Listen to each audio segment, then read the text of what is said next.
Monze is in the southern province of Zambia.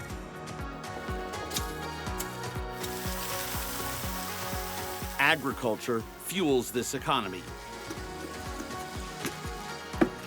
So the livelihood of its people is dependent on Mother Nature's rain-fed crops for their survival.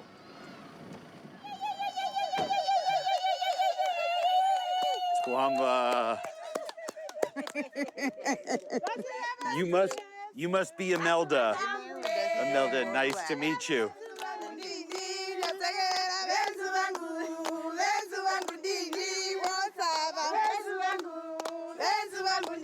Living in this region of drought and adverse weather conditions has meant decades of food insecurity for a community of farmers like Imelda Hichiambolwa.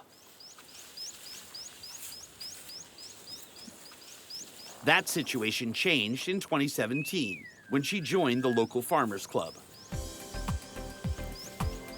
Aided by the United Nations World Food Program, this support gave her tools to diversify crops,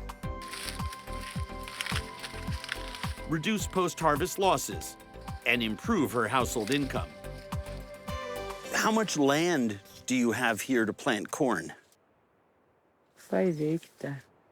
Imelda's farm is 5 hectares. That's 12 acres. And she grows white and orange maize, cowpeas, peanuts, and sunflowers.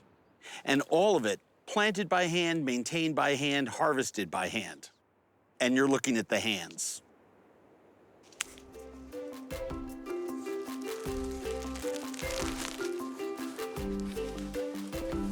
Imelda is one of the farmers in a World Food Program-supported co-op called Savings for Change. And best of all, it's a woman-owned and woman-led business. So they come in every month, they save whatever they have, then they borrow from the same amount. For this particular group, the interest rate is 20% per month.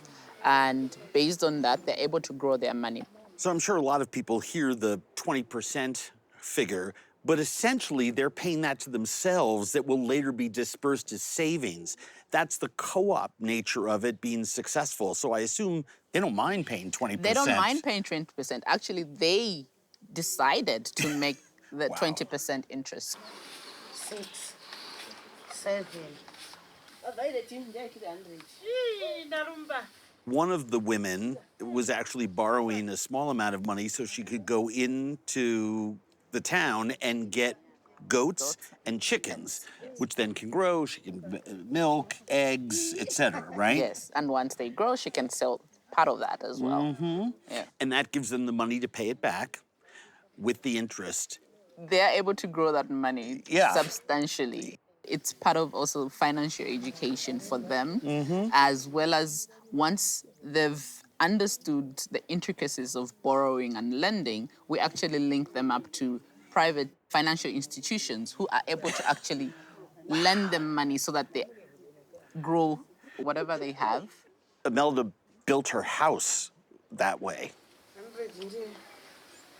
So it's a savings and loan, it's a financial literacy program, and it makes the community grow and be more prosperous. Yes, they grow their income. They're able to ensure that they make informed decisions about what they eat, making sure that their families have nutritious meals at the end of the day.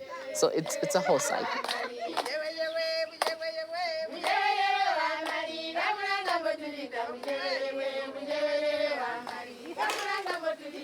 So the UNWFP taught these women who are in their nutrition group how to take foods like cowpeas, a bean, cook them, mash them, and turn them into a superfood like these little sausages. This is the future of food and nutrition. It doesn't come from cell-based meat. It comes from right here, a tiny little village in Zambia. These are small solutions, pilot programs in a faraway part of the world that can have real global impact. She's making scones here with these farm-fresh eggs. She buys the salt and the brown sugar and the other things that she needs to make them. And then they're put into a mold. Oh, thank you, Twilumba. It's extremely, extremely moist. It's crispy on the outside.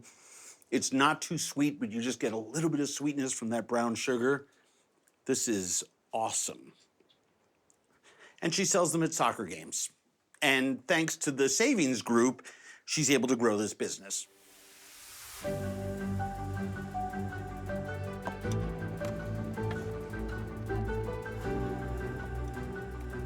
We've gotten to know Imelda.